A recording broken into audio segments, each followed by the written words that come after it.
Hello everyone. सो कैसे हैं सब लोग आप? होपफुली आपकी एवोल्यूशन सीरीज काफी सही चल रही है। आज के सेशन के अंदर हम लेकर के आए हैं एविडेंसेस फॉर एवोल्यूशन का दूसरा पार्ट। इससे पहले वाले पार्ट में मैंने आपको स्मॉल स्केल के ऊपर क्या क्या एविडेंसेस हैं, जिसमें HIV वायरस का मैंने आपको एग्जांपल दिया था, वो पढ़ाया था। उसके अलावा हमने लार्ज स्केल शुरू कर दिया था लास्ट सेशन के अंदर, और मैंने बायोजियोग्राफिक एविडेंसेस के बारे में बात करी थी। आज का हमारा सेशन भी एवोल्यूशन के एविडेंसेस से ही रिलेटेड है, और पार्ट 2 के अंदर आज हम पढ़ने वाले हैं फॉसिल एविडेंसेस। फॉसिल्स हमारी किस तरीके से मदद करते हैं, फॉसिल्स किस तरीके से स्टडी के अंदर हेल्प करेंगे, और क्या फॉसिल सच में एवोल्यूशन होता है इस बात को सपोर्ट कर पाएंगे, ये हम आज के सेशन में देखने वाले हैं। तो आप बने रहिए मेरे साथ में और लास्ट तक जरूर देखिएगा, अपने फ्रेंड्स के साथ शेयर करिएगा। शुरू करते हैं हम हमारा आज का सेशन फॉसिल रिकॉर्ड्स के साथ में। वेरी फर्स्ट ऑफ ऑल आपको एक क्रूशियल फैक्ट बताता हूं फॉसिल्स के बारे में। ये आपकी स्क्रीन के ऊपर है। फॉसिल्स क्या होते हैं? फॉसिल्स पुरानी लाइफ है उसके रिमेन्स होते हैं। आज से मिलियंस ऑफ ईयर पहले किसी ऑर्गेनिज्म की डेथ हुई, और यदि उसकी डेड बॉडी का कोई भी पार्ट या उसकी डेड बॉडी की इम्प्रिंटिंग भी हमें मिल जाती है तो हम उसे फॉसिल कहते हैं। जरूरी नहीं है कि हमें इंटैक्ट ऑर्गेनिज्म मिले, जरूरी नहीं है कि हमको उसकी बॉडी के सॉफ्ट पार्ट भी मिले। हमको यदि बोन मिल जाती है, in case of soft body organisms, जैसे कि कोई लीफ है, जैसे कि कोई छोटा एनिमल है, उसकी बॉडी बिल्कुल नहीं मिलती है, उसकी बॉडी की एक प्रिंटिंग मिलती है हमें, तो हम उसे भी फॉसिल का दर्जा देते हैं। वो भी हमारी स्टडीज के अंदर काफी हेल्प करती है। आज का हमारा सेशन इस बात के ऊपर फोकस्ड रहेगा कि किस तरीके से फॉसिल्स हमें एवोल्यूशनरी स्टडी करने में हेल्प करेंगे। तो चलिए शुरुआत करते हैं आज के सेशन की एक बहुत इंपॉर्टेंट बात के साथ में। जो फॉसिल्स होते हैं उनसे हमें हर चीज का अंदाजा नहीं लगता। मान लीजिए कि आपके पास एक फॉसिल है, आपको आज एक फॉसिल मिला, वो किसी एनिमल का है। आप उस फॉसिल को देखकर कैसे बताओगे कि ये फॉसिल क्या खाता था? आप उस फॉसिल को देखकर यह कैसे बताओगे कि इस फॉसिल की एज क्या रही होगी एग्जैक्ट, मतलब उसकी लाइफ स्पान क्या रहा होगा? आप उस फॉसिल को देखकर यह नहीं बता सकते कि कम्युनिटी के अंदर उसका फंक्शनल रोल क्या था, वो कौन सी इंटरेक्शन करता था, वो प्रीडेटर था या वो हर्बीवोर था। आप ये नहीं पता लगा सकते कि एक टाइम के अंदर वो कितने प्रोजेनी प्रोड्यूस करता था। इसका मतलब ये हो गया कि फॉसिल्स हमें बहुत कम हेल्प कर पाते हैं एवोल्यूशनरी स्टडीज के अंदर। लेकिन हां, हमें फॉसिल्स इस बात का आइडिया जरूर दे देंगे कि आज के लिविंग ऑर्गेनिजम्स और पुराने ऑर्गेनिजम्स में कितना डिफरेंस आता है, इस बात का जरूर आइडिया लग जाता है। बाकी यदि हम बात करें तो fossil records is known to be very incomplete. जैसे मैंने आपको बोला कि फॉसिल की हेल्प से उस फॉसिल का फूड टाइप क्या रहा होगा कैसे पता लगाओगे? आप ये नहीं पता लगा सकते कि उसका रिप्रोडक्टिव पैटर्न क्या रहा होगा। रिप्रोडक्टिव पैटर्न के अंदर सारी चीजें आ गई कि वो कब रिप्रोड्यूस करता था, उसका रिप्रोडक्शन कितने टाइम तक चलता था। लाइक होता है ना कि 9 मंथ का पीरियड होता है, इस तरीके से ये चीजें नहीं पता लगेगी ना। आपको ये पता नहीं लग सकता कि उस ऑर्गेनिज्म का लाइफ स्पैन कितना हो सकता होगा। क्या वो 10 साल जिंदा रहता था, 100 साल जिंदा रहता था? तो फॉसिल रिकॉर्ड्स हैं वो बहुत ज्यादा कंप्लीट नहीं है, इसलिए हमें फॉसिल्स के ऊपर बहुत ज्यादा इंफॉर्मेशन नहीं मिल पाती है। फॉसिल रिकॉर्ड्स जो होते हैं वो एक मिनिमम एज को ही सेट करते हैं किसी लीनिएज की। हम फाइलोजेनेटिक ट्रीज जब पढ़ेंगे तो वापस से फॉसिल्स के बारे में चर्चा जरूर करेंगे। आज के सेशन के अंदर हम एवोल्यूशनरी एविडेंसेस की बात करते हैं। चलिए नेक्स्ट पॉइंट के ऊपर आते हैं अपन। जैसा मैंने बताया सिंपल सी डेफिनेशन फॉसिल्स की। फॉसिल्स क्या है? Fossils are the remains of past life forms. पुराने जमाने की जो लाइफ है यदि उसके कुछ रिमेन्स बच जाते हैं तो हम उन्हें फॉसिल्स कहते हैं। जैसे आपको एक पिक्चर की हेल्प से समझ में आएगा। फर्स्ट इमेज के ऊपर ध्यान दीजिए कि कोई डायनासोर है, उसकी डेथ हो गई और वो रिवर के अंदर किसी तरीके से पहुंच गया। अब इस डायनासोर की जो बॉडी है, इसकी बॉडी को मैं एक बार के लिए दो पार्ट्स में डिवाइड कर लेता हूं। एक तो हो जाएंगे सॉफ्ट पार्ट्स, इसकी बॉडी के जो सॉफ्ट टिश्यूज है, स्किन हो गई, मसल्स हो गए, है ना, बॉडी के इंटरनल ऑर्गन्स हो गए, ये सारे। और दूसरा है हार्ड पार्ट्स, जैसे बोन्स हो गई, टीथ हो गए, ये दो। अब जो सॉफ्ट पार्ट्स होते हैं वो टाइम के साथ में डिकम्पोज हो जाते हैं।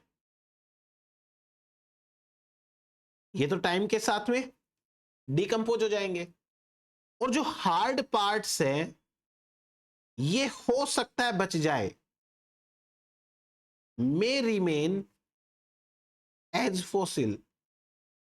खैर, ये तो पहली जो पिक्चर है उस पिक्चर के बेसिस पे मैंने आपको छोटी सी चीज बताई कि या तो बॉडी के जो सॉफ्ट पार्ट है वो तो डेफिनेटली डिकम्पोज होने वाले हैं, हार्ड पार्ट भी या तो डिकम्पोज हो जाते हैं या फिर वो हमें फॉसिल की फॉर्म में मिल सकते हैं। खैर, अब वापस से एक बार आते हैं अपने पिक्चर के ऊपर। ये डायनासोर है, इसकी डेथ हुई है रिवर के अंदर, या किसी तरीके से इसकी बॉडी रिवर के पास पहुंच गई। अब इस रिवर के अंदर समय के साथ धीरे धीरे धीरे धीरे करके डस्ट पार्टिकल्स, सॉइल पार्टिकल्स, ऐसी चीजों का डीकंपोजिशन होगा। तो यहां जैसा लिखा है कि body is covered with sediments, body है वो सेडिमेंट्स के साथ कवर हो जाती है। सेडिमेंट का मतलब कोई डस्ट, सॉइल, इस तरीके के पार्टिकल्स। इसके बाद इसका जो मीट है वो डीकंपोज हो जाता है। मैंने ऊपर लिख दिया है कि सॉफ्ट बॉडी पार्ट्स हैं वो गेट डीकंपोज्ड, तो जो मीट होगा वो पूरा का पूरा डीकंपोज हो जाएगा और ये डायनासोर है अब धीरे धीरे फॉसिल बनना चालू हो जाएगा। आपको थर्ड पिक्चर के अंदर दिखाई दे रहा होगा कि ये सेडिमेंट्स की लेयर बन गई है, सेडिमेंट लेयर बन चुकी है इसके ऊपर और ये प्रिजर्व हो रहा है। यहां माइक्रोबियल एक्टिविटी ज्यादा नहीं होनी चाहिए, अगर माइक्रोबियल एक्टिविटी ज्यादा होगी तो फिर हो सकता है इसकी बॉडी बिल्कुल ही ना बचे। खैर, नाउ नेक्स्ट टू दिस, ऐसा हो सकता है कि समय के साथ कुछ ऐसा परिवर्तन आए कि यहां पर जो पहले रिवर होती थी वो पूरी खत्म हो जाए, डिसअपियर हो जाए और रिवर की जगह पर एक बहुत बढ़िया सा सॉलिड सरफेस बन जाए। ऐसा हो सकता है, सेडिमेंट्स बनते जाएंगे बनते जाएंगे। यहां आपको एक चीज और भी समझ में आ रही है कि ये जो भी एरिया रहा होगा इसके अंदर सेडिमेंट्स की कई लेयर्स हैं। लेयर 1, लेयर 2,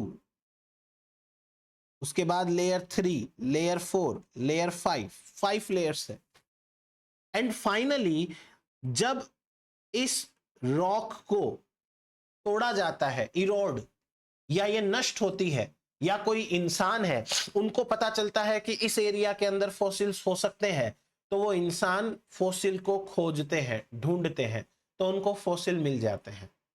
आपको मेरी बात समझ में आई कि फॉसिल्स कैसे बनते हैं? एक सिंपल प्रोसेस बताई है मैंने, फॉसिलाइजेशन नहीं बताया है। सेडिमेंट्री रॉक्स के अंदर बनते हैं बस। तो ये बात इंपॉर्टेंट रहेगी, most of the fossils are embedded in sedimentary rock। ज्यादातर फॉसिल जो होते हैं वो सेडिमेंट्री रॉक के अंदर दबे हुए होते हैं। नेक्स्ट पॉइंट, जितने भी टोटल ऑर्गेनिजम्स की डेथ हुई है बहुत पुराने समय में, उनमें से मैक्सिमम जो फॉसिल्स हैं वो हमको एक्चुअली उस बॉडी के पार्ट की फॉर्म में नहीं मिले हैं, हमें उन बॉडी की पिक्चर्स की फॉर्म में मिले हैं। जैसे आपके सामने ये पिक्चर है, यहां पर ये जो फिश है, ये फिश की कोई बोन्स नहीं है, बट टाइम के साथ में क्या हुआ कि जिस सॉइल के अंदर ये फिश दब गई थी, उस सॉइल के अंदर केमिकल चेंजेस आते हैं, और केमिकल चेंजेस आने के कारण इसकी जो बोन्स है वो बोन्स की शेप ले लेती है सॉइल, और एक प्रिंटिंग छप जाती है उस रॉक के अंदर। ये भी हमारे लिए बहुत यूजफुल होती हैं, हम इनकी भी स्टडी करते हैं और इनसे भी हम लिविंग मेंबर्स को कंपेयर कर सकते हैं। तो ज्यादातर फॉसिल्स है वो हमें किस फॉर्म के अंदर मिलते हैं, you should note it down. ये हमें मिलते हैं found as rocks as replica of organism, उसकी एक छाप मिलती है, उसकी एक कॉपी मिलती है, ना कि वो ऑर्गेनिज्म खुद आपको मिलता है। Got my point? नेक्स्ट पे आते हैं अपन। लेकिन कुछ केस ऐसे भी हैं जहां पर बॉडी के सॉफ्ट पार्ट्स भी हमको प्रिजर्व्ड कंडीशन में मिल जाते हैं। ऐसा तभी संभव हो पाएगा जब उस डेड बॉडी के ऊपर कोई भी माइक्रोबियल एक्टिविटी ना हुई हो, क्योंकि यदि माइक्रोबियल एक्टिविटी हो जाती है तो माइक्रोब्स उस बॉडी के सॉफ्ट पार्ट्स को डिकम्पोज कर देते हैं। हमारे पास में एक बेस्ट एग्जांपल है, पिक्चर देखिए आप, इसे कहते हैं अंबर फॉसिल, और इन अंबर फॉसिल्स के अंदर इंसेक्ट की बॉडी आज भी प्रिजर्व्ड है। यह है अंबर फॉसिल। अब आप सोचेंगे कि यह फॉसिल कैसे बनता होगा, तो मैं आपको बताता हूं। कई सारे जिम्नोस्पर्म ट्रीज ऐसे होते हैं, इन जिम्नोस्पर्म ट्रीज से ये जिम्नोस्पर्म ट्री है, इस जिम्नोस्पर्म ट्री से रेजिन नाम का एक केमिकल रिलीज होता रहता है। रेजिन, जैसे ये रेजिन की कोई ड्रॉप है वो निकल रही है, यहां पे कोई चोट लग गई थी इसके स्टेम के ऊपर, तो जिम्नोस्पर्म के अंदर रेजिन कैनाल्स होती हैं, उनसे रेजिन निकल रहा है, ये है रेजिन ड्रॉप। Resin drop. अब ये जो रेजिन होता है ना, ये स्टिकी नेचर का होता है, स्टिकी। तो क्या होगा, यदि कोई हवा में घूमता हुआ माइक्रो ऑर्गेनिज्म इस रेजिन के कांटेक्ट में आएगा तो ये इस रेजिन के ऊपर चिपक जाएगा, और जो चिपचिपा पदार्थ होता है वो इसे अंदर की तरफ सक कर लेगा, खींच लेगा। जब चिपचिपा पदार्थ सूखेगा ना तो एक फोर्स लगेगा अंदर की तरफ और ये अंदर खींचा जाएगा। इससे बनते हैं अंबर फॉसिल्स। और अंबर फॉसिल्स वो फॉसिल्स होते हैं जहां पर माइक्रोबियल एक्टिविटी नहीं हुई है। There are no microbial activity, कोई माइक्रोबियल एक्टिविटी यहां पे नहीं हुई है। और जो माइक्रोबियल एक्टिविटी यहां पे नहीं हुई है, तो फिर माइक्रोबियल एक्टिविटी ना होने के कारण यहां पर बॉडी के सॉफ्ट पार्ट्स भी बच गए हैं। तो हमको नेचर में ऐसा स्ट्रिक्ट नहीं है कि सॉफ्ट पार्ट मिल ही नहीं सकते। पहली बात, मैक्सिमम केस में तो कुछ नहीं मिलता, उस ऑर्गेनिज्म की फोटो मिलती है। दूसरी बात, सॉफ्ट पार्ट्स बहुत कम मिलते हैं, और बड़े ऑर्गेनिज्म के सॉफ्ट पार्ट तो और भी कम मिलते हैं। एक ऐसा ही एग्जाम्पल और मैं बताता हूं आपको, जहां पर आपको सॉफ्ट पार्ट भी मिल जाएगा। देखिए, साइबेरिया के अंदर हमें साइबेरिया के अंदर हमें आइस के अंदर वूली मैमथ के फॉसिल मिलते हैं, woolly mammoth fossils. Woolly mammoth आप लोगों को पता होगा क्या होता है, जो आपने मूवीज देखी होगी, वो लंबे से सूंड वाले हाथी जैसे दिखते हैं, जिनके शरीर पर बाल बहुत ज्यादा होते हैं, वूली मैमथ बोलते हैं उनको। साइबेरिया के अंदर वो आज से लाखों साल पहले हुआ करते थे, लेकिन उनकी डेथ हो गई आइस जमने से और उनकी बॉडी आइस के अंदर दब गई। आज की डेट में वूली मैमथ की बॉडी है वो मिलती है वहां के लोगों को, और वहां के लोग क्या करते हैं, इसके मीट को डॉग्स को खिलाते हैं वहां पर। तो आप सोचो कि वहां के डॉग्स बड़े चाव से इसका मीट खा लेते हैं, तो इसका मतलब ये हुआ कि ये मीट आज भी काफी फ्रेश है। ऐसा क्यों हुआ? क्योंकि जो आइस होती है उसमें भी माइक्रोबियल एक्टिविटी नहीं होती, नो माइक्रोबियल एक्टिविटी। तभी तो हम ज्यादातर चीजों को लो टेम्परेचर या आइस के अंदर ही प्रिजर्व करते हैं, राइट? घर के अंदर रेफ्रिजरेटर होता है, उसमें भी हम चीजें प्रिजर्व करते हैं, पर वो तो क्या है कि घर में तो हम रेफ्रिजरेटर को दिन में 100 बार खोलते बंद करते हैं, तो माइक्रोब्स अंदर आ जाते हैं। और दूसरा, वो कोई बहुत ज्यादा पावरफुल मशीन भी नहीं है, पर फिर भी 2-3 दिन तक तो वो भी हमारे घर का रेफ्रिजरेटर भी खाने की चीजों को फ्रेश तो नहीं बट खराब होने से बचा सकता है।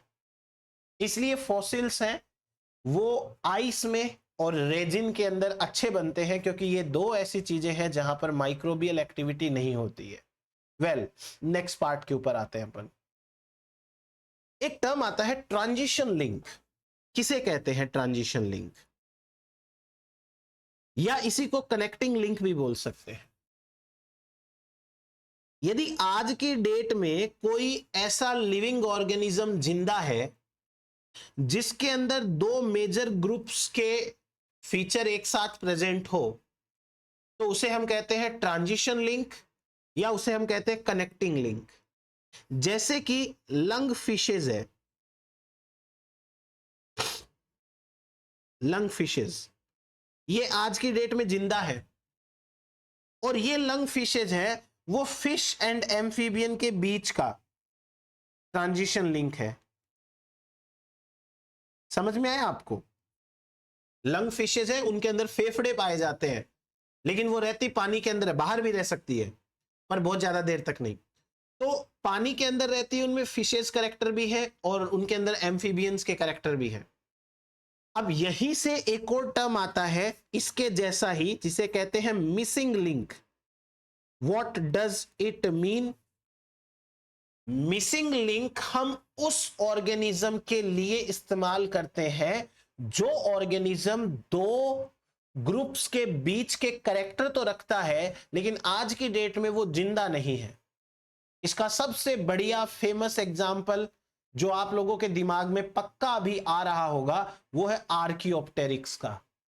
आर्कियोप्टेरिक्स में बर्ड्स एंड रेप्टाइल्स दोनों के कैरेक्टर हैं, पर आर्कियोप्टेरिक्स आज की डेट में जिंदा नहीं है, इसलिए इसे हम ट्रांजिशन लिंक तो कहेंगे, बट इसके लिए एक बेटर वर्ड है मिसिंग लिंक। तो आर्कियोप्टेरिक्स मिसिंग लिंक है those intermediates which have been extinct, जो एक्सटिंक्ट हो चुके हैं। है तो वो इंटरमीडिएट। दोनों टर्म्स के अंदर आपको डिफरेंस समझ में आया? ट्रांजिशन लिंक या कनेक्टिंग लिंक किसे कहेंगे? ऐसा ऑर्गेनिज्म जो आज की डेट में जिंदा है और जिंदा होने के साथ साथ उसके पास दो ग्रुप्स के कैरेक्टर हैं।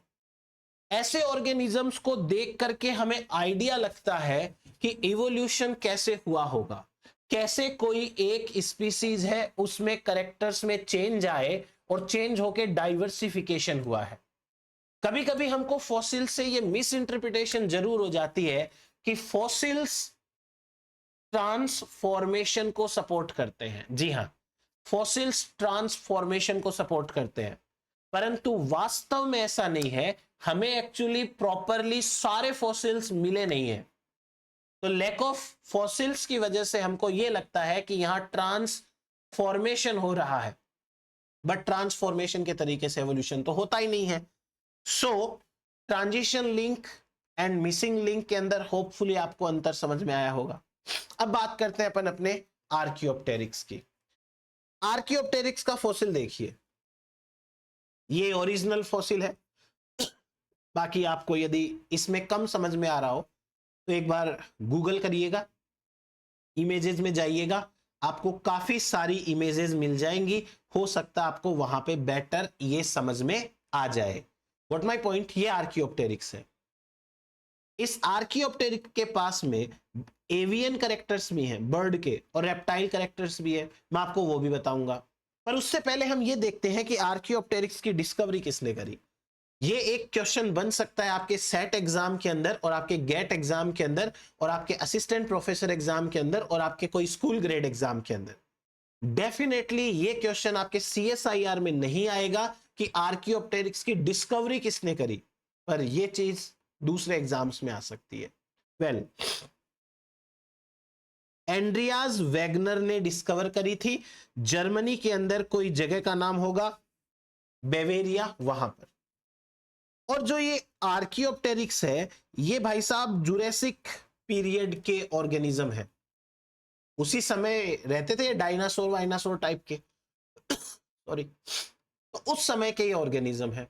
अब इसकी स्टडी करके हमें ये तो समझ में आ जाता है ना कि रेप्टाइल्स और बर्ड्स एक दूसरे से रिलेटेड है। रेप्टाइल में देखो आपको बिल्कुल भी कई रेप्टाइल्स में लिम्ब्स नहीं मिलते। कई रेप्टाइल्स ऐसे भी होते हैं जिनके अंदर इंटरनल एनाटॉमी चेंज होती है। बर्ड्स एकदम ही अलग टाइप के दिखने वाले ऑर्गेनिज्म है। तो कहीं हमें पहले ये तो मिसअंडरस्टैंडिंग नहीं रहती थी कि भाई बर्ड अलग ही है, रेप्टाइल अलग ही है। पर आर्कियोप्टेरिक्स जैसे यदि फॉसिल हमें मिलना शुरू हो जाए तो हमको ये समझ में आ जाता है ना कि वो बर्ड वाला ग्रुप और वो रेप्टाइल वाला ग्रुप दोनों के दोनों एनी हाउ मिले हुए हैं, कनेक्टेड है, राइट। तो ये हुआ हमारे पास में आर्कियोप्टेरिक्स के बारे में एक छोटी सी चीज। और आर्कियोप्टेरिक्स क्या है, मिसिंग लिंक है। It is connecting link, but better to call it missing link. चलिए अब बात करते हैं इसके कुछ रेप्टिलियन कैरेक्टर्स की। पहले रेप्टिलियन कैरेक्टर्स ले लेते हैं। आर्कियोप्टेरिक्स के पास में रेप्टाइल्स के जैसे एक लॉन्ग टेल प्रेजेंट थी, जो इसके पिक्चर में दिख भी रही है। उसके बाद में इसकी जो बोन्स हैं वो न्यूमेटिक बोन्स नहीं थी, यानी जो बर्ड्स होते हैं उनकी बोन्स हल्की होती है, खोखली होती है, सो दैट वो आसानी से एयर के अंदर फ्लाई कर सके, बट इसकी सॉलिड टाइप की थी। फिर उसके बाद में प्रेजेंस ऑफ वीक स्टर्नम, ये जो सामने की बोन होती है यहां पर स्टर्नम, ये काफी इसकी वीक थी। उसके बाद presence of few caudal vertebrae is found in lizard, जो कि लिजार्ड के अंदर पाई जाती है। कुछ कॉर्डल वर्टिब्री वो भी इसके अंदर प्रेजेंट थी। एंड इसकी जॉ के अंदर टीथ प्रेजेंट थे, रेप्टाइल्स में होते हैं। तो ये तो हो गए इसके रेप्टिलियन कैरेक्टर्स। और यदि हम इसके एवियन कैरेक्टर्स की बात करें तो एवियन कैरेक्टर्स में आएगा एक तो फीदर, बॉडी के ऊपर फीदर प्रेजेंट थे। जो इसका फॉसिल मिला है उसके ऊपर स्टडीज हुई है और उस स्टडीज के बेसिस पे ये बात कही जा रही है। फिर इसके पास में दो जो हैं जो कि मॉडिफाई हो रखी है बीक के अंदर, चोंच के अंदर मॉडिफाई हो गई।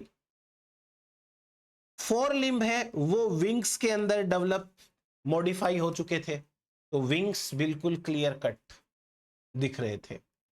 और हाइंड लिम्ब है वो built in typical avian plan. जैसे बर्ड्स जब उड़ते हैं आपने देखा होगा तो बर्ड्स अपने पैरों को ऐसे पीछे कर लेते हैं उड़ते समय बर्ड्स जो है वो अपने पैरों को पीछे कर लेते हैं।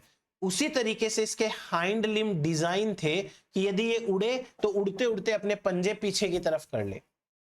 सो ये इसके कुछ एवियन कैरेक्टर्स हैं जो हमें ये बताते हैं कि ये ऑर्गेनिज्म रेप्टाइल एंड एविस दोनों के बीच की कोई कनेक्टिंग लिंक जरूर है। नेक्स्ट देखिए, ये है कुछ other examples of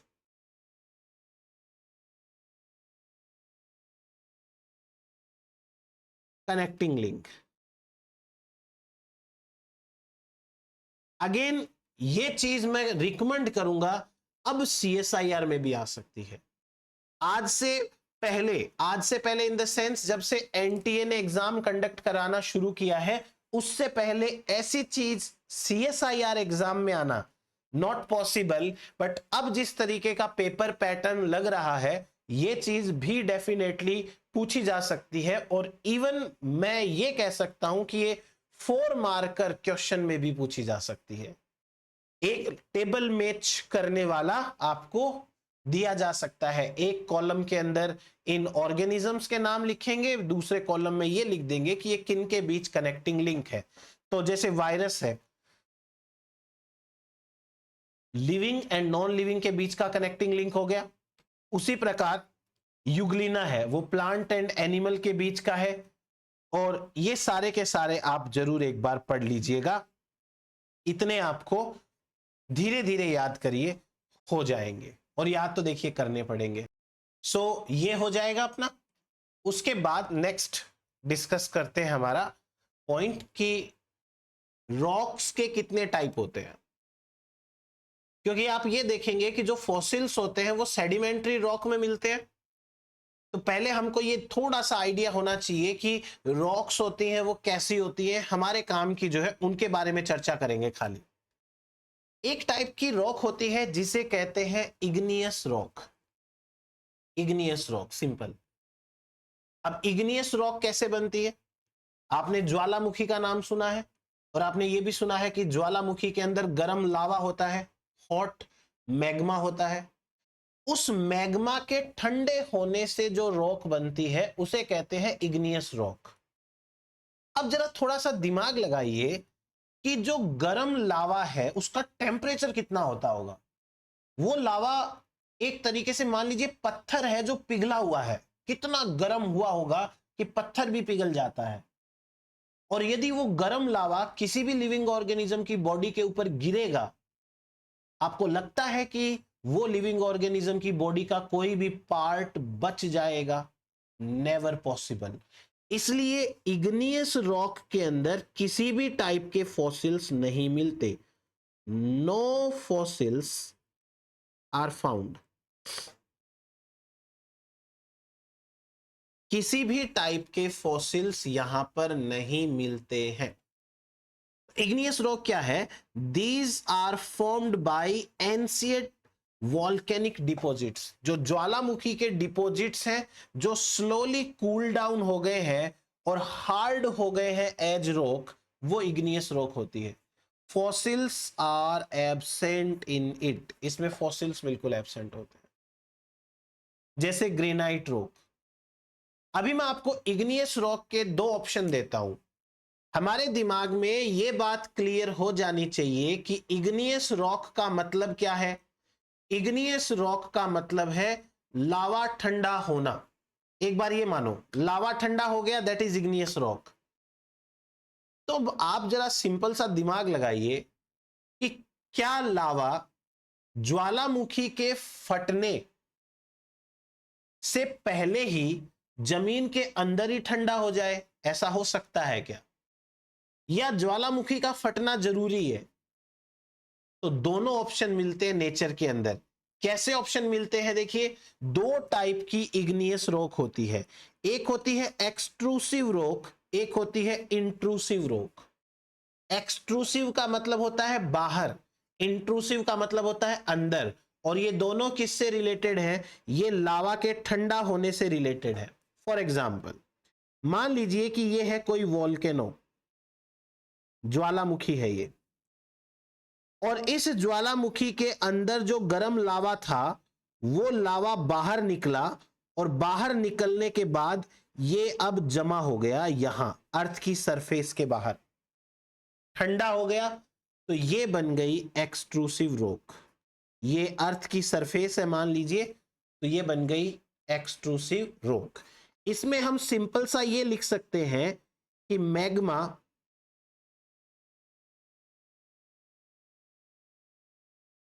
cool down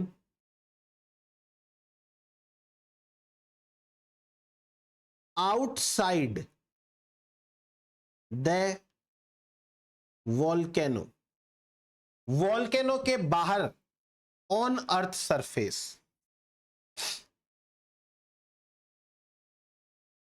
इसे कहते हैं एक्सट्रूसिव रॉक। समझ में आया? और एक्सट्रूसिव रॉक के एग्जांपल्स देखिए, जैसे बेसॉल्ट है, ऑब्सीडियन है, रियोलाइट है, एंडेसाइट है। ये सारी की सारी कौन सी रॉक्स है? एक्सट्रूसिव रॉक है। अब बात करते हैं इंट्रूसिव रॉक। आपको मीनिंग तो समझ में आ ही गया होगा, फिर भी मैं आपको बता देता हूं। जैसे मान लीजिए कि ये है कोई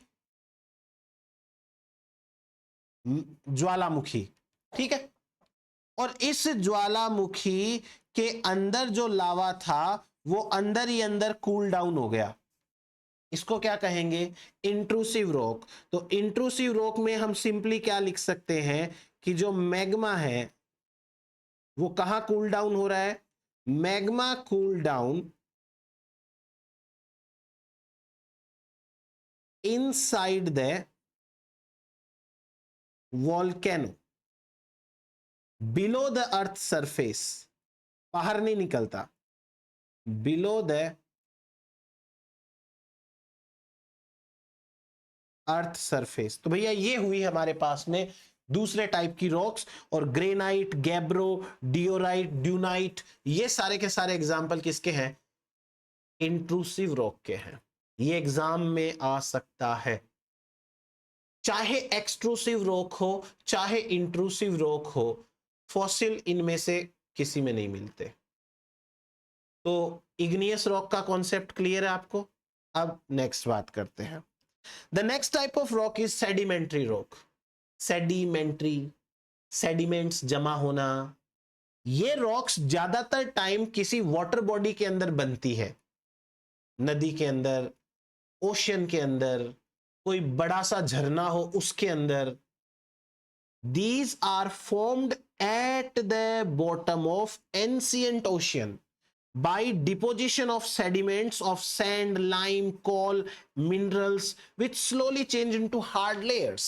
Let's suppose कि ये है कोई ओशन, और इस ओशन के अंदर समय के साथ क्या हो रहा है? सेडिमेंट्स जमा हो रहे हैं। ये सेडिमेंट्स जम गए, और मान लीजिए कि अब किसी लिविंग ऑर्गेनिज्म की डेथ हो गई। ये कोई लिविंग ऑर्गेनिजम्स है जिनकी डेथ हो गई है, और इन लिविंग ऑर्गेनिज्म की डेथ होने के बाद भी समय के साथ सेडिमेंट्स जमते जा रहे हैं, हार्ड होते जा रहे हैं, और ये बन गई एक चट्टान। इसे कहते हैं sedimentary rock. Maximum fossils are found in such sedimentary rock. Sedimentary rocks are also called as stratified rocks. Strata बन जाते हैं ना, तो इसे हम stratified rock भी कहते हैं। एग्जाम्पल देखो, लाइम स्टोन, सैंडस्टोन, ये सारे के सारे सेडिमेंट्री रॉक के हैं। और ये इसमें लिखा हुआ आ गया, fossils are mostly found in sedimentary rock. इसको आप जरूर लिख लीजिएगा, मैं यहां पे गड़बड़ हो गई है, कोई नहीं। तो इतना हो गया हमारे पास में सेडिमेंट्री रॉक। अब बात करते हैं थर्ड टाइप की रॉक, मेटामॉर्फिक रॉक। मेटामॉर्फोसिस क्या होती है पता है आपको? जूलॉजी पढ़ी है थोड़ी बहुत, डेवलपमेंटल बायोलॉजी पढ़ी है। मेटामॉर्फिक, फ्रॉग्स के अंदर एक जब प्रोजेनी पैदा होता है तो वो लार्वा होता है, एंड देन वो एडल्ट बन जाता है, तो उसमें कितने सारे बॉडी में चेंजेस आते हैं। This process is known as metamorphosis. और यदि रॉक की लाइफ में भी ऐसा हो, रॉक के साथ भी ऐसा हो, तो उसे मेटामॉर्फिक रॉक कहेंगे ना। ऐसी रॉक जिसमें समय के साथ केमिकल चेंजेस आते रहते हैं, उसे कहते हैं मेटामॉर्फिक रॉक। इस रॉक के साथ थोड़ी सी दिक्कत है। एक्चुअली अगर इस रॉक के अंदर कभी कोई डेड बॉडी पड़ी भी रहेगी ना, तो केमिकल चेंज होने के साथ साथ वो डेड बॉडी खत्म हो जाएगी, उसके इम्प्रिंटिंग मिल सकते हैं, फॉसिल नहीं मिल सकते। इसलिए उनमें इम्प्रिंटिंग टाइप के फॉसिल मिलते हैं, बोन्स वगैरह कम मिलती है, रेयरली मिलती है। These are formed by change in chemical composition of sedimentary rock. Sedimentary rock का ही केमिकल कंपोजिशन चेंज होने से ये बनती है। अब लिखने को यहां लिखा हुआ तो है कि इग्नियस रॉक, लेकिन इग्नियस रॉक कब चेंज होगी आप सोचो। लावा जो ठंडा होके पड़ा है उसमें केमिकल चेंजेस आए और वो मेटामॉर्फिक रॉक बन जाए, बहुत साल लग जाएंगे। इसलिए ज्यादातर टाइम में तो काफी सारे चेंजेस आ जाएंगे और ये जो चेंजेस आएंगे उससे जो रॉक बनेगी उसे कहेंगे metamorphic rock. Such Metamorphosis may be caused by pressure, heat, physical movement। Physical movement का मतलब जैसे कोई चट्टान के ऊपर हवा के कारण मिट्टी के पार्टिकल्स हैं उनकी मूवमेंट हो रही है, या कोई पहाड़ है उससे छोटे छोटे पत्थर टूटते रहते हैं उसकी मूवमेंट हो रही है, ऐसा करके कुछ भी मूवमेंट हो। Fossils are also absent in it because chemical changes in the fossil are destroyed। तो केमिकल चेंजेस होते हैं, फॉसिल डिस्ट्रॉय हो जाते हैं। ये कहानी हो गई हमारी मेटामॉर्फिक रॉक के बारे में। नेक्स्ट देखिए, चलिए मान लीजिए कि हमको एक सेडिमेंट्री रॉक मिली और सेडिमेंट्री रॉक मिल गई है, उसके अंदर हमको एक फॉसिल या तो एज बोन मिल गया या उसका इम्प्रिंटिंग मिल गया, कुछ तो मिला अपने को। अब कैसे पता करेंगे कि इसकी एज क्या है, कितना पुराना है? तो इसके लिए सबसे बेस्ट तरीका होता है रेडियो डेटिंग करने का। रेडियो डेटिंग के अंदर हम कुछ रेडियो आइसोटॉप्स की मदद लेते हैं। कुछ रेडियो आइसोटॉप्स ऐसे होते हैं जो कि फॉसिल में मिलते ही नहीं है, जैसे यूरेनियम है। किसी भी लिविंग ऑर्गेनिज्म की बॉडी में यूरेनियम नहीं मिलेगा, तो आप यूरेनियम की मदद से किसी चट्टान की एज कैलकुलेट कर सकते हो। तो कैलकुलेटिंग द फॉसिल एज, इसके अंदर हमको क्या करना है, हमको करना है रेडियो डेटिंग। और रेडियो डेटिंग जो होती है वो दो टाइप की होती है, एक होती है रिलेटिव डेटिंग, एक होती है एब्सोल्यूट डेटिंग। नाम से स्पष्ट है, रिलेटिव मतलब इसके रिलेशन में, यानी कि रिलेटिव डेटिंग हम तब करते हैं जब हम फॉसिल से उसकी एज कैलकुलेट नहीं कर पाते। हमें कोई ऐसा मटेरियल नहीं मिलता, जैसे मान लो कोई इम्प्रिंटिंग मिल गई, कोई इम्प्रिंटिंग मिल गई,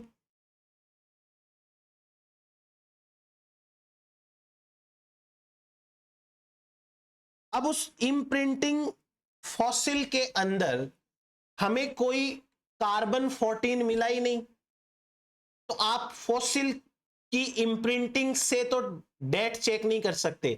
लेकिन जिस रॉक के अंदर आपको फॉसिल मिला है ना, आप उस रॉक की एज कैलकुलेट कर लो, वही एज फॉसिल की होगी। तो ये फॉसिल की रिलेटिव एज है, it is not the exact as but relative तो है। और एक होती है एब्सोल्यूट, एकदम सही सही, तो ये होती है फॉर बोन और ऑर्गेनिक फॉसिल। मतलब कोई आपको ऑर्गेनिक टाइप का फॉसिल मिल जाए, कोई चट्टान के अंदर, या तो लेट सपोज कि कोई हड्डी का टुकड़ा मिल जाए, या मान लीजिए कोई टीथ मिल जाए, या सपोज कोई एग शेल्स मिल जाए। कहते हैं डायनासोर के अंडे मिले, उनमें कोई थोड़ा बहुत भी कार्बन का कुछ हिस्सा मिल जाए, हमारा काम बन जाएगा।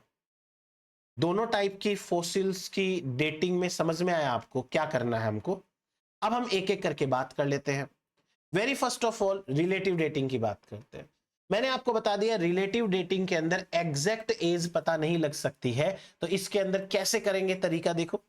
Determine the relative order of the past event. Past में जो कुछ हुआ होगा उसका एक रिलेटिव सा ऑर्डर, एक अंदाजा वाली एज पता करना। इस प्रोसेस के अंदर age of fossil are given in relative term, से in relation to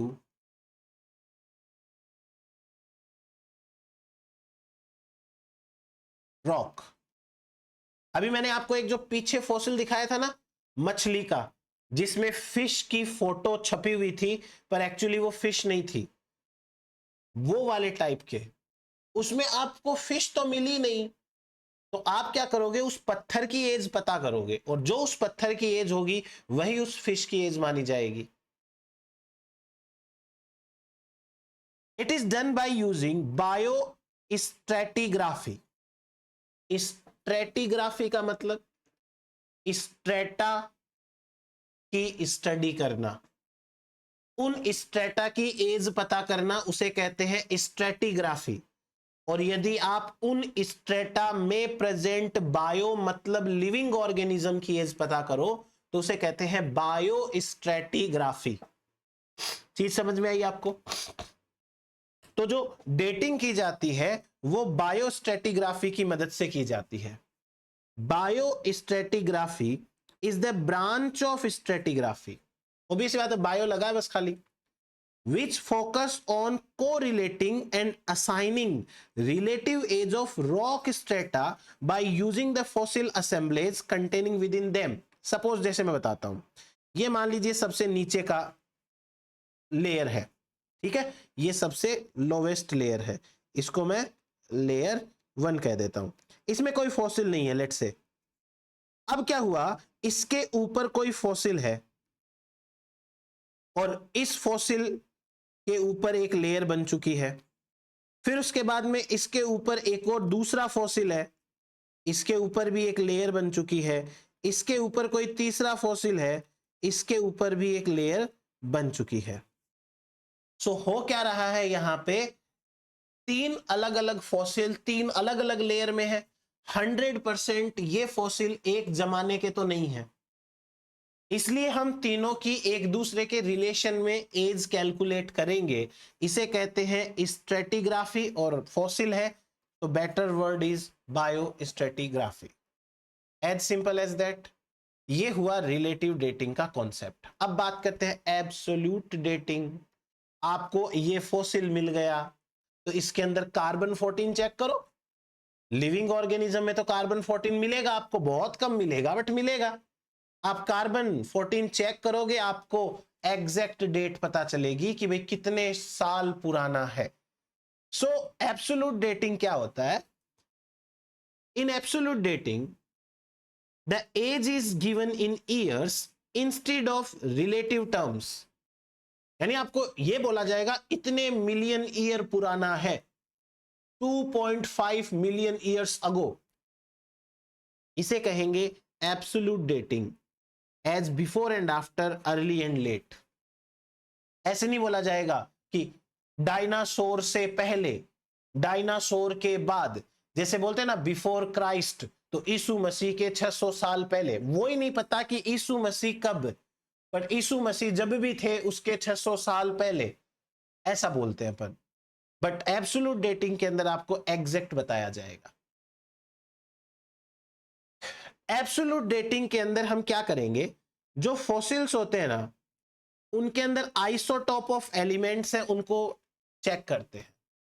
living organism के अंदर कार्बन 14 मिलता है सॉरी, बेस्ट होता है कार्बन 14 चेक करने के लिए। कैसे करते हैं वो मैं बताऊंगा आपको। Accumulated in the organism when they were alive, जब वो जिंदा थे तब कितना था और अभी कितना है।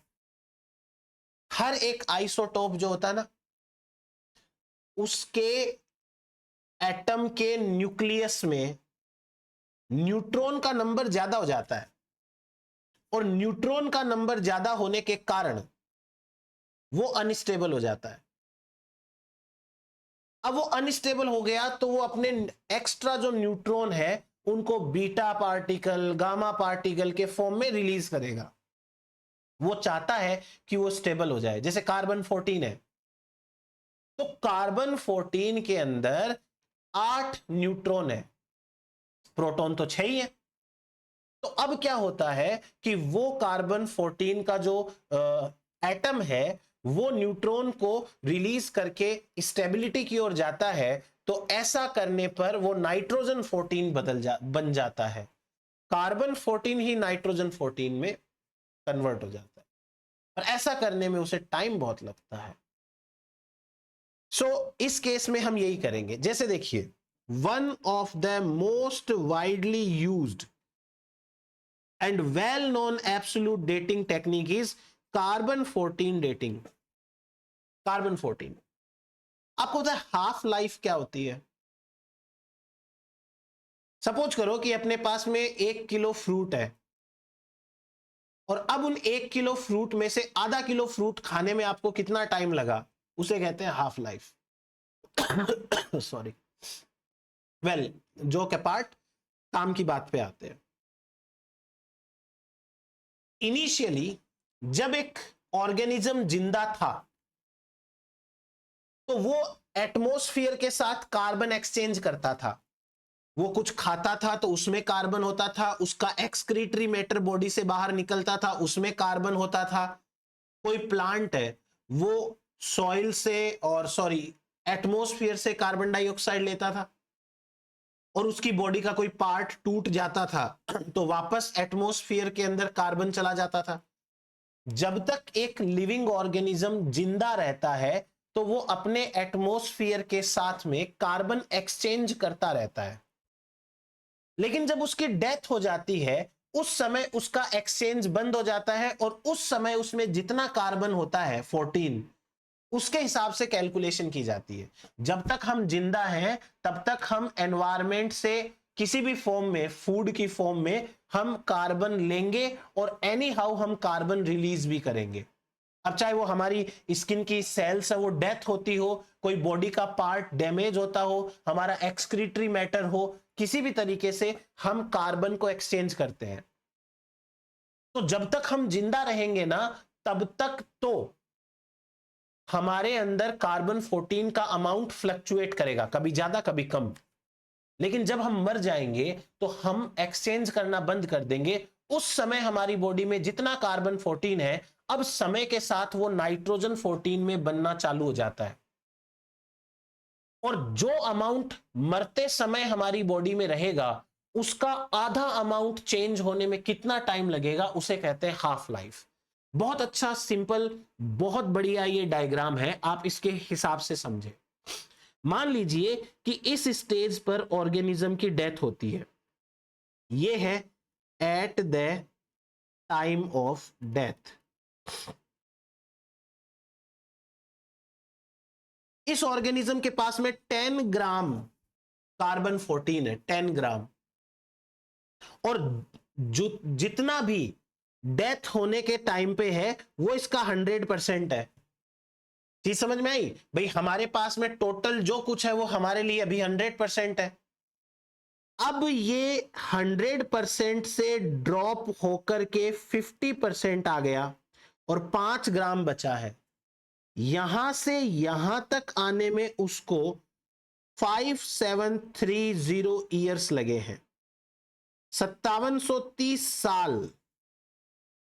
5730 साल बाद इसके पास में 5 ग्राम तो है कार्बन 14 प्लस 5 ग्राम क्या है, नाइट्रोजन 14। भाई टोटल 10 ग्राम था ना। जैसे मान लो ये पेन है, ये दिख रहा होगा, ये पेन की लेंथ जो भी है ये इसकी 100% लेंथ है। अब मान लो यहां से इस पेन का कलर चेंज होना चालू हो जाए और ये व्हाइट हो जाए तो 5730 साल बाद ये इतना व्हाइट हो जाएगा और इतना ब्लैक रहेगा। तो जो व्हाइट पार्ट है वो भी तो इसी पेन का हिस्सा था पहले, कभी वो भी ब्लैक होता था। तो ये जो नाइट्रोजन है ना, ये नाइट्रोजन भी किसी जमाने में कार्बन 14 ही तो था। अच्छा, 5730 साल के अंदर कितना कार्बन बचा? 5 ग्राम। 5 ग्राम ऑफ दैट 10 ग्राम, मतलब 50% बचा। अब मान लो ये पेन का आधा हिस्सा नीचे से ब्लैक है। अब ये जो आधा है ना, इसका और आधा होने में एक बार और, यानी यहां से लेके यहां तक आने में फिर से कितना टाइम लगेगा? 5730 ईयर्स। अब इसके पास में ये 2.5 ग्राम कार्बन 14 है प्लस 7.5 ग्राम नाइट्रोजन 14 है। उसके बाद वापस इसका आधा होने में कितना टाइम लगेगा? 5730 ईयर्स। और अब आप एक बार कैलकुलेट कर लीजिए कितना बचा। ये आएगा आपका 5 और मैं यहां 7 लिख दूं और फिर यहां पे मैं 9 लिख दूं, चल जाएगा काम। ये ग्राम नहीं, 8 आएगा ना, 8 ग्राम नाइट्रोजन 14। तो ओरिजिनल अमाउंट का 3 हाफ लाइफ साइकिल के अंदर ये कितना बच गया हमारा, 3 हाफ लाइफ साइकिल के अंदर बच गया 1.25 ग्राम। ऐसे कैलकुलेशन की जाती है। ये जो भी कैलकुलेशन मैंने आपको बताई है अभी, इसको दिमाग में रखिएगा। इसके ऊपर बेस्ड आपके सामने गेट एग्जाम के अंदर क्वेश्चन आ सकता है। सीएसआईआर में अभी तक देखा तो नहीं गया इस तरीके का सवाल, न्यूमेरिकल टाइप का नहीं देखा गया, बट गेट में न्यूमेरिकल भी आ सकता है। चलिए बात करते हैं आगे। ऐसे सभी फॉसिल्स जिनकी एज 1 मिलियन साल से पहले है, एक्चुअली उनको हम सराउंडिंग रॉक के बेसिस पे पता लगाते हैं। कारण क्या है कि 1 मिलियन साल में सारा का सारा जो कार्बन होता है ना, वो ऑलमोस्ट खत्म सा हो जाता है। तो इससे हमें फॉसिल की मदद से तो कम पता चलता है, और हमें उसकी सराउंडिंग रॉक है उससे पता लगाना पड़ेगा।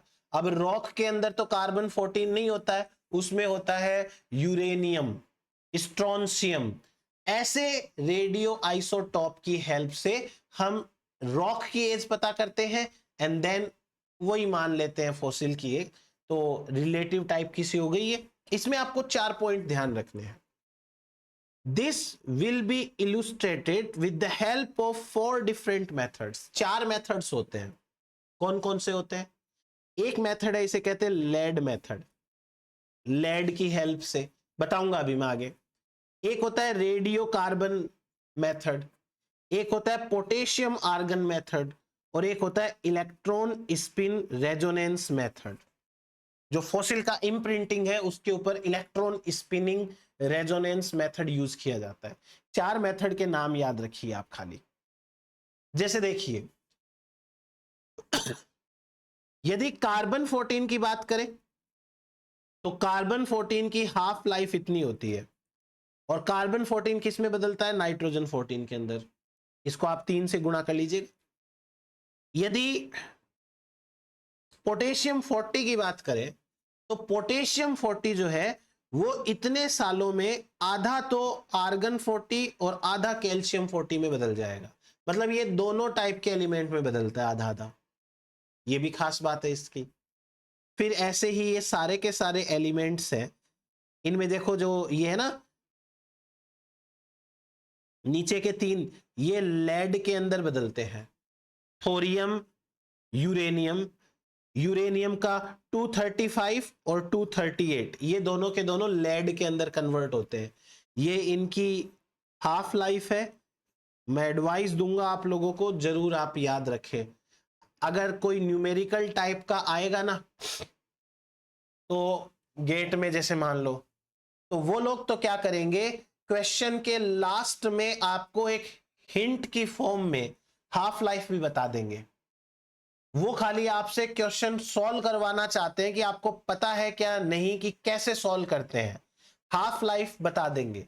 बट फिर भी मान लीजिए कि CSIR एग्जाम में 2 मार्कर क्वेश्चन में हाफ लाइफ ही पूछ ले, इन दैट केस आपको थोड़ी सी हाफ लाइफ पता होनी चाहिए। और सबसे इंपॉर्टेंट बात, कौन सा एलिमेंट किस में कन्वर्ट होता है, very very important for every exam we are targeting for. तो चाहे वो CSIR हो, चाहे वो गेट हो, चाहे वो असिस्टेंट प्रोफेसर हो, चाहे वो स्कूल ग्रेड की एग्जाम हो, चाहे वो सेट एग्जाम हो, तो पांचों एग्जाम्स के अंदर ये आपको याद होना चाहिए।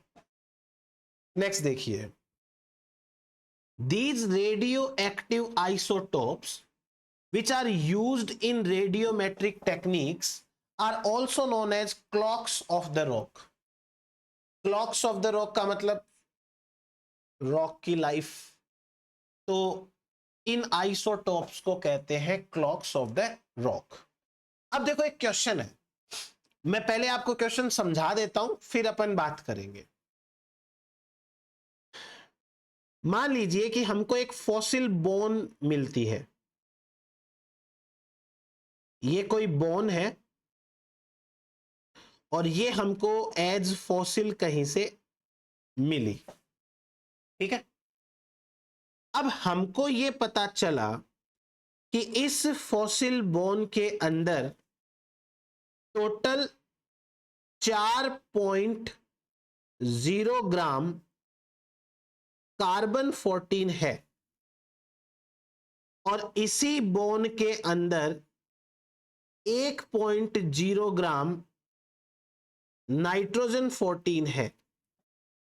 अब आपको इतनी इंफॉर्मेशन देके पूछ रहे हैं कि what is the age of this bone, क्या एज हो सकती है इसकी।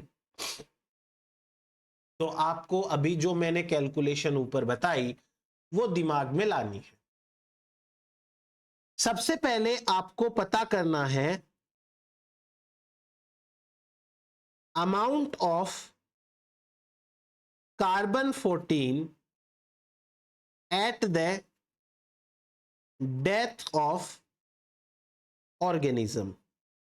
जिस समय ऑर्गेनिज्म की डेथ होती है उस समय कार्बन 14 का अमाउंट कितना है। तो कैसे कैलकुलेट करोगे, आपको कैलकुलेट करना ऐसे, today's carbon 14 plus today's nitrogen 14, या ऐसे लिख लो present carbon 14 amount plus present nitrogen 14 amount. तो ये हमारे पास में कितना है, 4.0 ग्राम प्लस 1.0 ग्राम। तो ये टोटल कितना आ गया, 5.0 gram carbon 14 at the time of death of that particular organism. ठीक है, अब आपको सिंपल सी बात करनी है, प्रेजेंट डे में कितना कार्बन नाइट्रोजन में बदल चुका है, 1 ग्राम। 4 ग्राम तो अभी भी टोटल 5 था, तो 1 ग्राम तो चेंज हो गया, 1 ग्राम अभी भी है, सॉरी 1 ग्राम चेंज हो गया, 4 ग्राम अभी भी है। तो अब आप दूसरा कैलकुलेशन करिए, परसेंटेज ऑफ कार्बन 14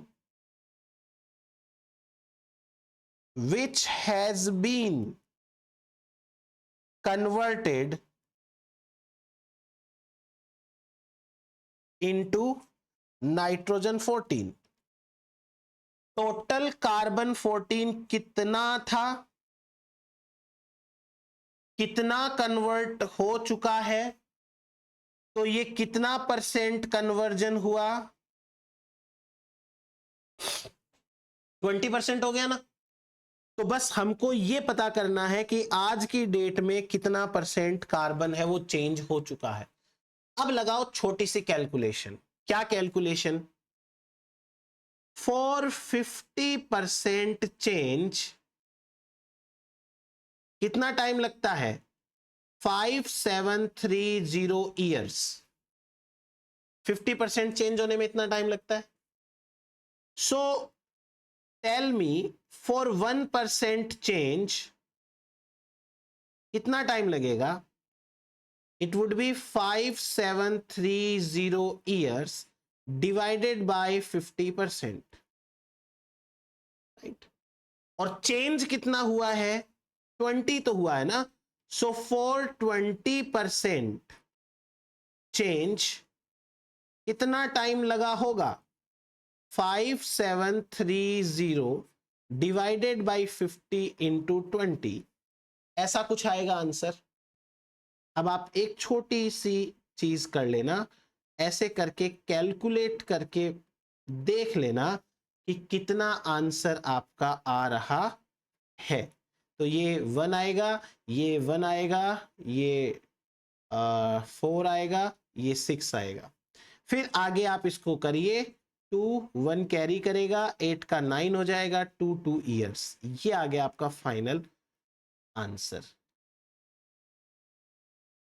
तो जो बोन हमें मिली है वो एक्चुअली 2292 ईयर्स ओल्ड है, बहुत ज्यादा ये पुरानी नहीं है as compare to real fossils. भाई ठीक है, ये चीज आपको समझ में आई, कैलकुलेशन कैसे करनी है अगर क्वेश्चन आ जाए तो। ये मेथड आप बार बार एक बार पढ़ लीजिएगा, देख लीजिएगा, आपको समझ में आएगा पक्का। नेक्स्ट आ जाइए, from the fossil records 2 types of evolution में बी कंसिडर्ड। जब हमको फॉसिल रिकॉर्ड्स, फॉसिल्स मिलते हैं तो हमें 2 टाइप के चीजें पता लगती है। पहली, मोजेक एवोल्यूशन। मोजेक एवोल्यूशन किसे कहते हैं? मोजेक एवोल्यूशन का मतलब होता है ऐसे ऑर्गेनिजम्स जिनकी बॉडी के मैक्सिमम पार्ट्स सिमिलर हैं बट कुछ पार्ट्स हैं वो चेंज हो चुके हैं। मोजेक पता है ना आपको किसको बोलते हैं? तो बॉडी के, पूरी बॉडी के कुछ पार्ट्स चेंज हो गए और मैक्सिमम पार्ट सिमिलर है बट वो स्पीसीज अलग है, इसे कहते हैं mosaic evolution. For example, best example Darwin finches. Darwin finches की जो बीक साइज है, शेप है, उसमें तो चेंज आ गया, बाकी कलर, ओवरऑल बॉडी के ऊपर कलर फीदर का पैटर्न लगभग सेम है। ऐसे डेवलपमेंट को कहते हैं मोजेक डेवलपमेंट। आप सोचो कि आपके सामने दीवार है एक व्हाइट कलर की, और व्हाइट कलर की दीवार पर छोटी छोटी टाइल्स लगी अलग अलग कलर की, उसे कहते हैं मोजेक पैटर्न। तो एक तो होता है मोजेक एवोल्यूशन, दूसरा होता है gradual change of individual feature. Gradual change का मतलब आपको एक फॉसिल मिला, उस फॉसिल में इतनी सी चोंच है सपोज करो, दूसरा फॉसिल मिला उसमें इससे बड़ी चोंच है, तीसरा फॉसिल मिला उसमें उससे थोड़ी सी बड़ी चोंच है, और आज की डेट में जो लिविंग ऑर्गेनिज्म है उसके अंदर आपको इतनी लंबी चोंच मिलती है। बाकी आपको और अलग मेंबर्स, अलग स्पीसीज नहीं मिलती जो दिखते एक जैसे हो बट बीक साइज में चेंज हो। डार्विन फिंचेस जो होती है ना, वो तो आज भी जिंदा है, जिनकी बॉडी सेम है बट चोंच अलग अलग है। Gradual change in individual feature, एक फॉसिल में छोटे हाथ हैं, दूसरे जैसे जो हॉर्स का इवोल्यूशन है, हॉर्स के लिम्स में पहले 5 उंगलियां होती थी, फिर धीरे धीरे 4 हुई, फिर 3 हुई, फिर 2 हुई, फिर 1 रह गया। तो इस तरीके से इंडिविजुअल फीचर के अंदर चेंज आता है, तो इसे हम क्या कहेंगे? ग्रेजुअल। इवोल्यूशन की कई ऐसी डिस्कवरीज भी हैं जिनसे हमारे प्रेडिक्शंस फिट बैठते हैं। आज ही के लेक्चर के अंदर शुरुआत के अंदर फर्स्ट स्लाइड पे ये लिखा था कि फॉसिल रिकॉर्ड्स है वो टोटली इनकम्प्लीट होते हैं, लिखा था ना। पर कुछ ऐसे एविडेंसेस भी हमको फॉसिल की मदद से मिलते हैं जिनके बेसिस पर हम कुछ प्रेडिक्ट करें और वो सही होता है। जैसे आपके सामने ये 4 पॉइंट्स हैं। फॉसिल रिकॉर्ड्स के बेसिस पे ये पता चलता है कि प्रोकैरियोट्स हैं वो यूकैरियोट से पहले आए। फॉसिल रिकॉर्ड से यह पता चलता है कि विंगलेस इंसेक्ट्स हैं वो विंग्ड इंसेक्ट से पहले आए। प्रीसेड्स का मतलब पहले आना, प्रीसेड्स मींस केम फर्स्ट या केम बिफोर। फिशेस हैं वो टेट्रापोड से पहले आई। फर्न्स एंड जिम्नोस्पर्म है वो फ्लावरिंग प्लांट से पहले आए। तो फॉसिल रिकॉर्ड से हमको इतना आइडिया तो जरूर लग जाता है कि कौन सा ग्रुप है वो पहले आता है, कौन सा बाद में। नेक्स्ट देखिए मोजेक एवोल्यूशन, मैं आपको बता देता हूं। मोजेक एवोल्यूशन पैलियोंटोलॉजी, फॉसिल साइंस का एक ऐसा कॉन्सेप्ट है जो डिस्क्राइब करता है कि how evolutionary change occur in some body parts और system without simultaneous change in other parts. मतलब बॉडी के दूसरे पार्ट्स में चेंज नहीं है उतने, कुछ बॉडी पार्ट्स में है। जैसे ये देखो आप, इनकी आईज का साइज और शेप देखो, और इनके ये जो आईज के पीछे एक ऐसा पैटर्न सा दिख रहा है हल्का सा, वो देखो सेम है, बट बीक साइज देखिए जरा, quite difference, that is known as mosaic pattern. यहां चारों स्पीसीज के नाम दे रखे, चारों अलग अलग स्पीसीज है, याद नहीं करना बस समझना है आपको मोजेक डेवलपमेंट क्या होता है। Next, fossil evidence exist for the transformation of species. मैंने आपको बताया था ना कि फॉसिल रिकॉर्ड से ऐसे लगता है कई बार कि एक स्पीसीज दूसरी स्पीसीज में चेंज हो रही है। आपको हर जगह मिसिंग लिंक नहीं मिलेंगे आर्कियोप्टेरिक्स की तरह, जिससे आपको ऐसे बिल्कुल प्रूफ मिल जाए कि हाँ ये दो ऑर्गेनिजम्स हैं, वो एक दूसरे से रिलेटेड है। बट ऐसे लगता है फॉसिल्स को देख करके कि एक स्पीसीज दूसरी स्पीसीज में कन्वर्ट हुई है, ना कि डाइवर्सिफाई हुई है। ये एक मिस इंटरप्रिटेशन होती है। The fossil record is complete enough in some cases to illustrate continuous evolutionary transformations. कुछ केसेस में ऐसे लगता है कि फॉसिल्स रिकॉर्ड को देखकर कि इनका ट्रांसफॉर्मेशन ही हुआ है, ऐसे लगता है कुछ को देख के। देखिए आपके सामने एक टेबल दे रखी है, कौन सी लाइफ कब आई है ये थोड़ा सा आप देख लेना, एक रिसर्च पेपर का डाटा है ये, है ना।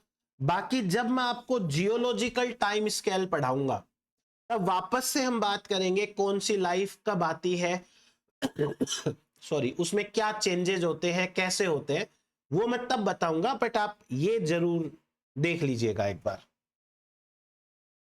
नेक्स्ट देखो, ये है स्ट्रोमेटोलाइट। स्ट्रोमेटोलाइट ये चर्ट, पूल चर्ट जगह का नाम है। ये 3.4 बिलियन ईयर ओल्ड है और वेस्टर्न ऑस्ट्रेलिया से मिला है। स्ट्रोमेटोलाइट क्या होते हैं? ये होते हैं ओल्डेस्ट प्रोकैरियोटिक फॉसिल। आपसे ये पूछ सकते हैं ओल्डेस्ट प्रोकैरियोटिक फॉसिल का नाम क्या है? स्ट्रोमेटोलाइट। आपसे ये पूछ सकते हैं कि ओल्डेस्ट प्रोकैरियोटिक फॉसिल कितने साल पुराना है? 3.4 बिलियन ईयर। आपसे ये पूछ सकते हैं कि स्ट्रोमेटोलाइट कितने साल पुराना है। अब आपको ये पत्थर है ना, इस पत्थर के ऊपर छोटे छोटे माइक्रोब्स के निशान हैं, नहीं दिखेंगे ये इस पिक्चर के अंदर, बट मान लो मैं कह रहा हूं है इसके ऊपर, ये ओल्डेस्ट प्रोकैरियोटिक फॉसिल है।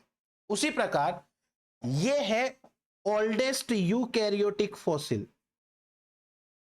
ग्रिपेनिया स्पाइरेलिस नाम है इसका। नाम क्या है? Grypania spiralis. It is the oldest eukaryotic fossil. आपको ये चट्टान दिख रही है और इस चट्टान के ऊपर गोल गोल आपको ऐसे दिख रहे होंगे ना, निशान पड़े हुए हैं, ये फिलामेंट्स हैं उस ग्रिपेनिया स्पाइरेलिस के। तो ये हुआ हमारे पास में ओल्डेस्ट यूकैरियोटिक फॉसिल, जरूर याद रखें। अब मैं आपको कुछ पिक्चर्स दिखाता हूं इंपॉर्टेंट लिविंग फॉसिल्स की। लिविंग फॉसिल्स क्या होते हैं? Those organisms which are living in present time but having ancient characters. Living organisms with ancient characters, इनको बोलते हैं अपन लिविंग फॉसिल्स। है तो आज की डेट में जिंदा, लेकिन इनके अंदर पुराने एग्जाम्पल्स, पुराने इनके कैरेक्टर्स हैं। तो ऐसा लगता है इनको देख के इनमें तो कोई इवोल्यूशन ही नहीं हुआ, बट इनके अंदर स्लो इवोल्यूशन होता है, चेंजेस स्लो आते हैं। ये पॉइंट हम बाद में फ्यूचर में वापस से रिकॉल करेंगे, तब मैं आपको और अच्छे से बताऊंगा। जैसे एक है पेरीपेटस, ऑर्थोपोडा का मेंबर है ये लिविंग फॉसिल में आता है। इसमें खाली आपको एग्जांपल याद करने, पिक्चर्स मैंने ऐसे ही दिखा दी है। दूसरा है लिमुलस, इसको बोलते हैं हॉर्स शू क्रैब, उसी ग्रुप का मेंबर है ये, ऑर्थोपोडा है ये भी। फिर उसके बाद में नोटिलस, ये मोलस्का है, ये भी लिविंग फॉसिल है। उसके बाद में ये देखो नियोपिलिना, ये भी मोलस्का का है। ये है लिंगुला ब्रेकियोपोडा। देन ये सिलोकेंथ फिश लेटिमेरिया, लिविंग फॉसिल का एग्जाम्पल है। ये देखो स्फिनोडोन रेप्टिलिया का है, ये लिविंग फॉसिल का एग्जाम्पल है। और ये लास्ट देखो डाइडेल्फिस ओपोसम, ये भी लिविंग फॉसिल में आता है। तो बस ये था हमारे पास में फॉसिल रिकॉर्ड से रिलेटेड चीजें। So thank you so much. बाकी सब लोग आराम से एवोल्यूशन पढ़ो, ध्यान से एवोल्यूशन देखो, सीखो चीजों को और सीरियसली नोट्स बनाओ। चलो मिलते हैं भाई नेक्स्ट लेक्चर में।